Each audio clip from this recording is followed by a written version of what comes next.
เนี่ยครับน้ำก็จะค่อยๆไปนะครับไม่ปล่อยให้เรือไหลแบบน้ำครับ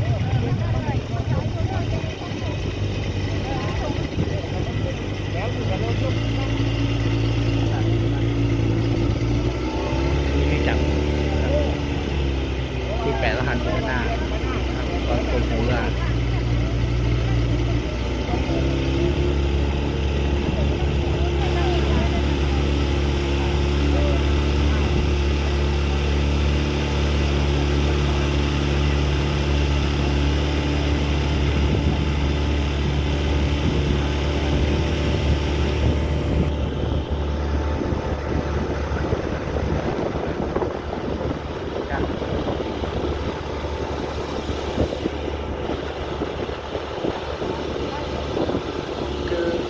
ตาผมมามองครับแต่แค่ผมถือมือถือเฉยๆนะครับผมไม่ได้มองที่จอนะ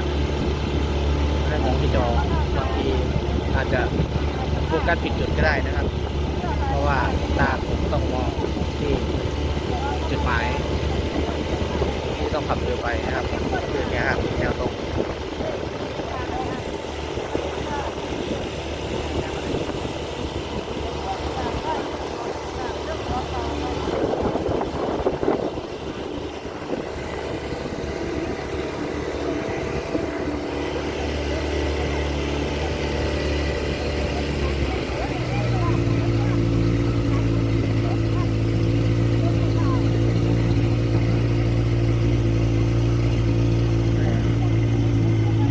ปล่อยเรือไปเฉยเรือก็ไหลไปตามน้ำนะ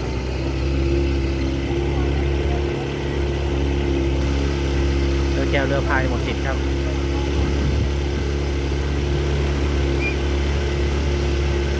คือตรงนี้นะครับก็ต้อง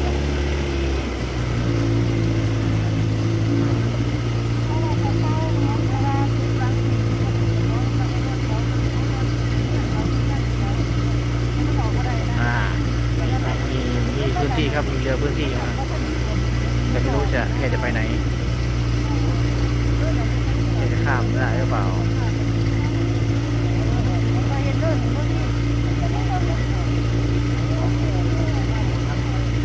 ไอ้จัก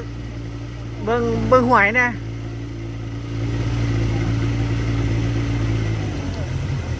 โอเคแกเดี๋ยวแหละ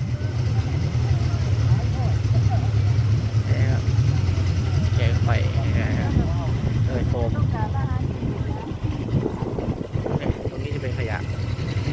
คือขยะปกติขยะมันต้องลอยไปกับน้ำนะแต่ตรงนี้จะเป็นน้ำวนนะครับขยะก็เลยกองอยู่ที่เดียวการสังเกตของผมเบื้องต้นนะครับโอเคขับต่อครับ